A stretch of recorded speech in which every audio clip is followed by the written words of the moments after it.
Un tel geste, inédit dans l'Afrique contemporaine, vient rompre avec une tradition multiséculaire.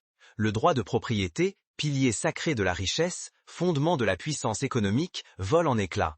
Les multinationales, qui autrefois dictaient la loi dans les grandes plaines céréalières, sont écartées d'un revers de main. Les familles aristocratiques ou politiques, qui contrôlaient des milliers d'hectares depuis Ouagadougou ou Paris, perdent leurs privilèges sans appel. La souveraineté foncière ne s'achète plus, elle se partage, pour la première fois, entre tous. Au Burkina Faso, en l'an 2025, le capitaine Ibrahim Traoré a posé sa signature sur un décret qui a fait l'effet d'un séisme à travers le monde.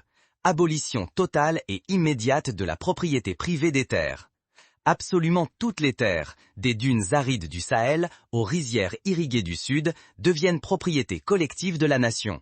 Désormais, chaque centimètre carré appartient à la collectivité, et non plus à la poignée de privilégiés ou d'investisseurs étrangers. Le sol burkinabé n'est plus à vendre, ni aujourd'hui, ni demain, ni jamais. Oseriez-vous détourner le regard devant cette révolution silencieuse? Ou accepteriez-vous de plonger, avec nous, dans l'histoire de ce bouleversement sans précédent? Pourquoi oser un tel saut dans l'inconnu? Parce que l'histoire de l'Afrique regorge de récits de terres volées, marchandées, pillées. Depuis la colonisation, la terre africaine a été découpée, vendue, exploitée par des intérêts extérieurs, souvent au détriment des populations locales. Des millions de paysans ont été contraints à l'exil ou à la misère. Aujourd'hui, le Burkina Faso décide de rompre la chaîne de la dépossession, d'inscrire la dignité collective au cœur de son avenir. Fermer les yeux sur ce moment, ce serait laisser filer l'occasion unique de voir un continent tout entier se libérer, d'imaginer une nouvelle forme de richesse partagée, de reconstruire une souveraineté populaire perdue depuis des générations. Quel type de leader ose bouleverser l'histoire d'un pays d'un simple geste? Imaginez ne serait-ce qu'un instant un président qui, sans demander la permission à quiconque, sans se perdre dans d'interminables débats parlementaires, décide que chaque parcelle de terre, du plus petit potager à la plus vaste savane, appartient désormais à ceux qui la cultivent, la protègent, la font vivre au quotidien. Plus de tractations opaques, plus de ventes secrètes orchestrées dans les couloirs feutrés des capitales étrangères. La terre retourne, sans détour, à son peuple. Un peuple trop longtemps dépossédé, mais qui, aujourd'hui, voit son destin entre ses mains. Ce n'est pas un rêve lointain, ni la promesse d'un monde meilleur, c'est une réalité, concrète, immédiate, irréversible. Mais derrière ce décret radical, qui tire réellement les ficelles? Qui sont les véritables bénéficiaires? Et qui seront, immanquablement, les nouveaux exclus du système? Imaginez un pays où pas un seul mètre carré ne peut être vendu, jamais, à personne, ni au plus puissant magnat, ni à la plus grande multinationale, ni même à un chef d'État étranger. Cette utopie, longtemps reléguée aux marges du possible, devient réalité au Burkina Faso en janvier 2025. Ce jour-là, le gouvernement frappe un grand coup.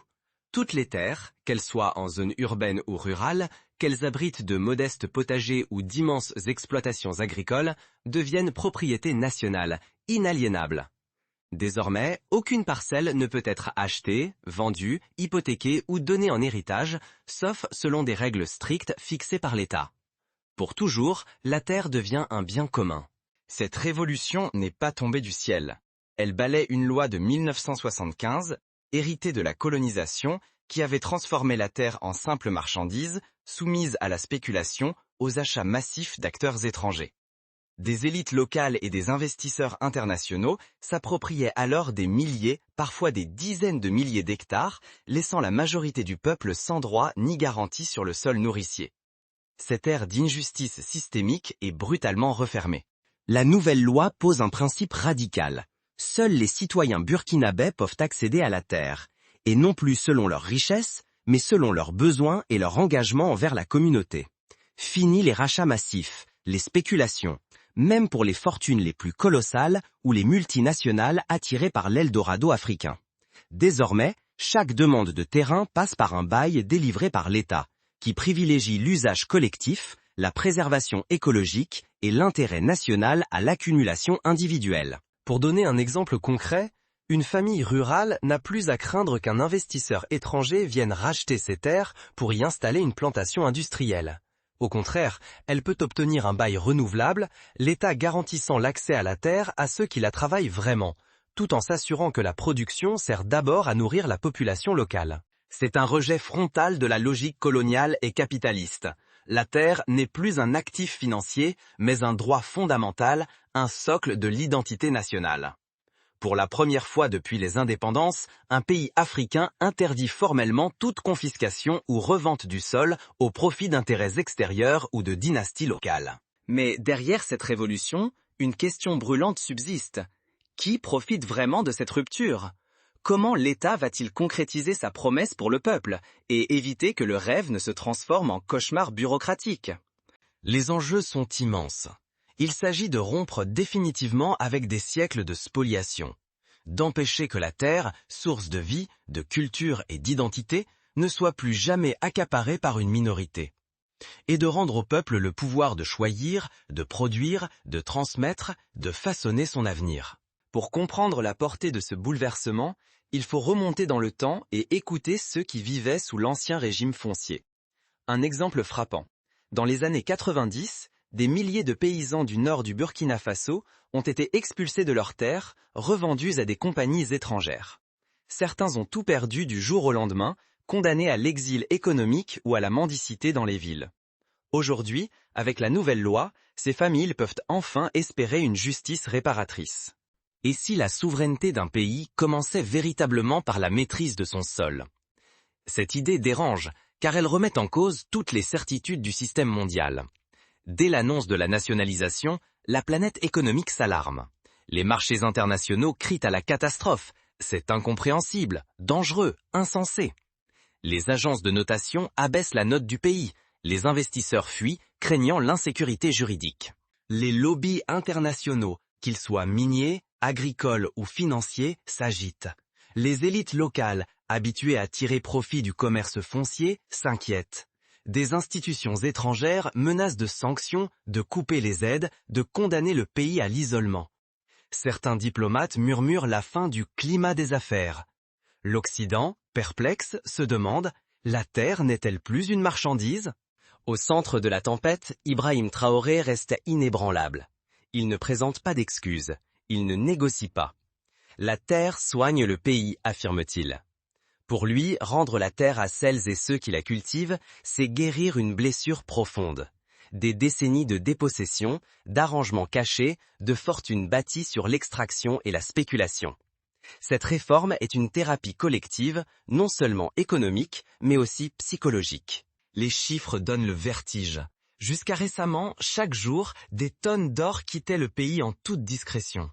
Des millions de dollars de pots de vin circulaient pour alléger l'impôt des compagnies minières. Dans les campagnes, la pauvreté s'installait, tandis que les élites et les sociétés étrangères s'enrichissaient à vue d'œil.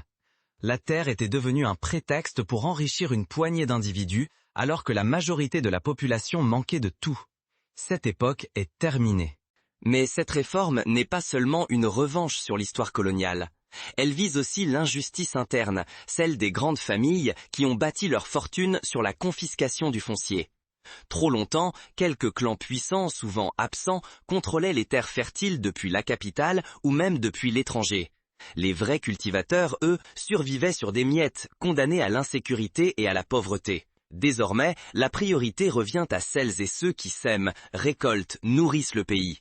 La loi replace au centre de la société les oubliés, les sans-voix, les anonymes de la terre. Le nouveau modèle est simple, mais ambitieux. La terre appartient à la nation. Chaque famille rurale peut recevoir une parcelle pour cultiver. Le gouvernement investit massivement dans les infrastructures rurales. Construction de routes pour désenclaver les villages, forage pour assurer l'accès à l'eau, système d'irrigation pour résister à la sécheresse. Des centres de formation ouvrent dans chaque province, offrant des cours gratuits sur l'agroécologie, la gestion de l'eau, la rotation des cultures, la lutte contre l'érosion. Des équipes techniques composées d'ingénieurs agronomes et de jeunes diplômés rejoignent les villages pour transmettre les outils et savoir-faire nécessaires à une agriculture durable. Car sans ces moyens, la terre reste muette, incapable de porter la promesse du renouveau. La tension reste palpable. Si la réforme échoue, le Burkina Faso risque l'isolement, la vengeance économique, le retour du pillage. Mais si elle réussit, c'est un modèle pour l'Afrique entière. C'est la preuve, concrète, qu'un peuple peut reprendre le contrôle de ses ressources, même face aux puissances étrangères. Cette victoire serait comparable à celle du Vietnam, qui, dans les années 70, a repris le contrôle de ses terres face à l'intervention étrangère, ou encore à celle de la Bolivie, qui a nationalisé ses ressources gazières au début du siècle pour sortir de la dépendance. Au-delà des lois et des décrets, la révolution se joue dans la vie quotidienne des femmes des villages, des jeunes privés de terre, de toutes celles et ceux que personne n'écoutait hier. Qui portera vraiment ce nouvel avenir? Dans les villages du Burkina Faso, un changement inédit prend racine. Pour la première fois, des femmes s'organisent en véritables coopératives et reçoivent la gestion directe de terres nourricières. Fini l'époque où elles étaient reléguées à la périphérie des champs ou privées de droits. Désormais, elles décident, sèment, récoltent et partagent selon les besoins de leur famille et de la communauté. Le temps presse. Dans les villages, chacun doit choisir son camp. L'histoire avance et nul ne peut rester spectateur. Les jeunes, autrefois tentés par l'exil vers l'Europe ou les grandes villes, découvrent une alternative. Rester, inventer, bâtir un nouvel avenir sur la terre de leurs ancêtres. Les femmes, longtemps reléguées à la périphérie des décisions, s'organisent en coopératives agricoles, accèdent à la gestion directe des terres et deviennent les piliers d'une économie locale résiliente. Les anciens, garants des traditions, transmettent leur savoir, mais acceptent aussi l'innovation. Les jeunes, longtemps laissés pour compte, refusent de s'exiler ou de céder à la fatalité du chômage. Ils se lèvent, deviennent moteurs d'innovation agricole et industrielle. Grâce à la redistribution équitable, la terre n'est plus un mirage, mais un tremplin. Ils expérimentent des techniques modernes, inventent de nouvelles méthodes pour transformer et valoriser les récoltes locales. L'État appuie cet élan en investissant dans les coopératives féminines, la formation à l'agroécologie, l'achat d'équipements collectifs. Chaque village devient le laboratoire vivant de la nouvelle économie burkinabé. Pour illustrer, prenons le cas de la région du Centre-Nord. Là, des coopératives féminines ont mis en place des cultures de légumes bio irriguées grâce à des forages collectifs. Leurs produits sont écoulés sur les marchés locaux, mais aussi exportés vers les grandes villes, générant des revenus stables.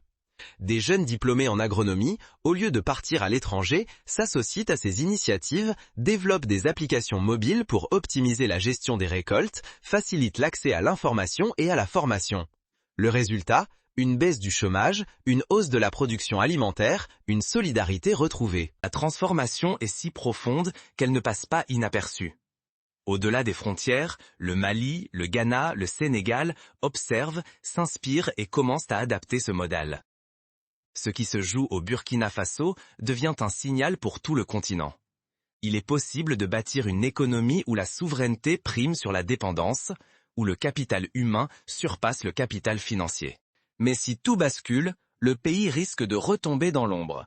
Sinon, il deviendra le modèle d'un continent en quête d'autonomie. Mais la conséquence la plus bouleversante reste invisible aux chiffres. Les populations retrouvent confiance en elles-mêmes. Après des décennies d'humiliation, de dépossession et de migration forcée, la dignité refait surface. Les anciens croient à nouveau en l'avenir. Les jeunes osent rêver chez eux.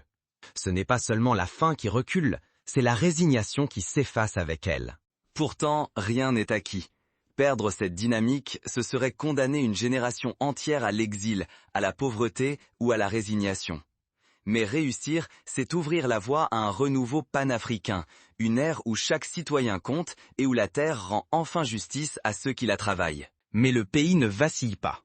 Là où tant d'autres nations africaines, l'Afrique du Sud, le Nigeria ou le Sénégal, ont préféré l'attentisme ou les demi-mesures, le Burkina Faso avance sans hésitation. Ici, ce n'est ni une expérimentation, ni un compromis. C'est un choix assumé, irréversible, un tournant historique pour tout un peuple. Et si la résistance de Traoré était déjà en train de franchir les frontières? Car à cet instant, la réforme burkinabé déclenche une onde de choc qui secoue tout le continent. Les médias internationaux, les investisseurs et les diplomates occidentaux, d'une seule voix, condamnent la démarche du Burkina Faso.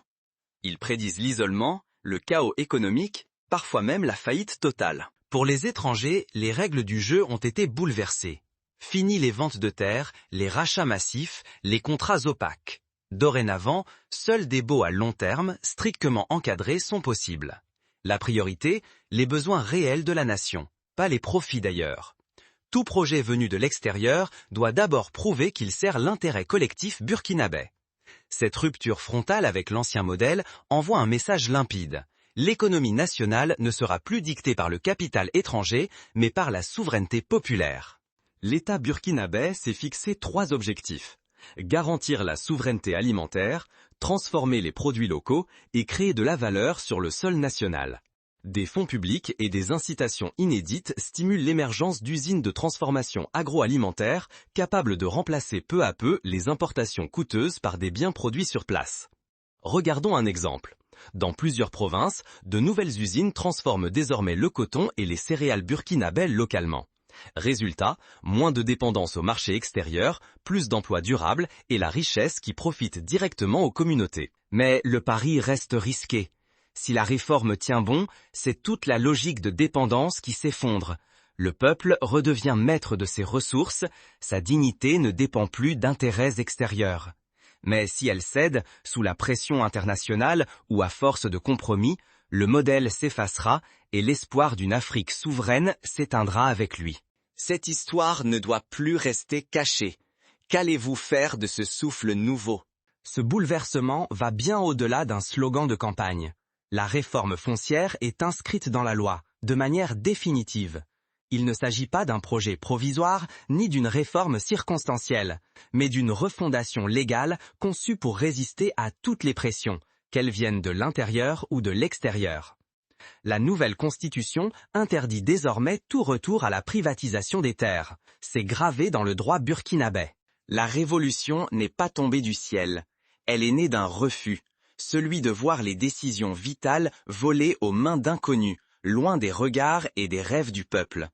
Elle nous rappelle que chaque citoyen, du petit paysan à l'étudiant, peut s'emparer de son destin. Ne rien faire, c'est laisser les ressources africaines filer à l'étranger.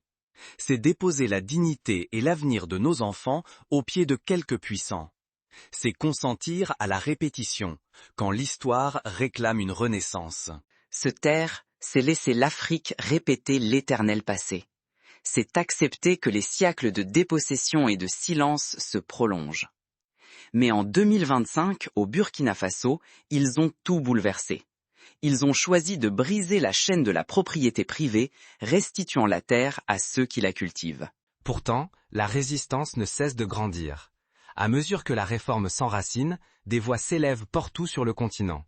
Au Sénégal, des mouvements paysans réclament à leur tour la nationalisation des terres pour lutter contre le land grabbing opéré par de grands investisseurs. Au Ghana, des collectifs de jeunes réclament des audits fonciers pour mettre fin à la spéculation. Au Mali, des associations de femmes rurales s'inspirent des coopératives burkinabè pour exiger l'accès équitable à la terre. Le Burkina Faso devient ainsi une source d'inspiration concrète pour toute l'Afrique de l'Ouest. Alors, que ferez-vous de ce souffle? Serez-vous la voix qui transmet, ou resterez-vous captif de la peur et du renoncement? Le choix est individuel, mais la transformation, elle, appartient à tous. Pourtant, il suffit d'un récit transmis, d'une parole portée de Dakar à Bamako, de Kinshasa à Abidjan. Vous pouvez devenir l'écho de ce sursaut, la preuve vivante que la souveraineté n'est pas l'apanage d'une poignée de nantis. Elle s'arrache, elle se partage, elle s'enseigne. Partagez cette histoire autour de vous. Organisez des débats dans vos quartiers, vos écoles, vos associations. Demandez autour de vous, que ferions-nous ici si nous avions la même audace? Imaginez une Afrique unie par la terre, guidée par la justice, fière de son identité retrouvée. Le vrai risque, ce n'est pas d'agir, c'est de laisser l'oubli tout recouvrir. Examinez l'histoire. Les grandes transformations naissent toujours d'un acte de courage. En Afrique du Sud, la fin de l'apartheid est passée par la restitution des terres. En Inde, la réforme agraire fut le socle de l'émancipation post-coloniale. Au Burkina Faso, le geste de Traoré s'inscrit dans cette lignée. Il rappelle que le contrôle du sol est le premier acte de la liberté, la fondation de toute souveraineté durable. Abonnez-vous, partagez cette vidéo, mais surtout, faites-la voyager au-delà des frontières tracées. Ensemble, portons la voix du Burkina Faso, jusqu'à ce que chaque terre africaine puisse écrire sa souveraineté.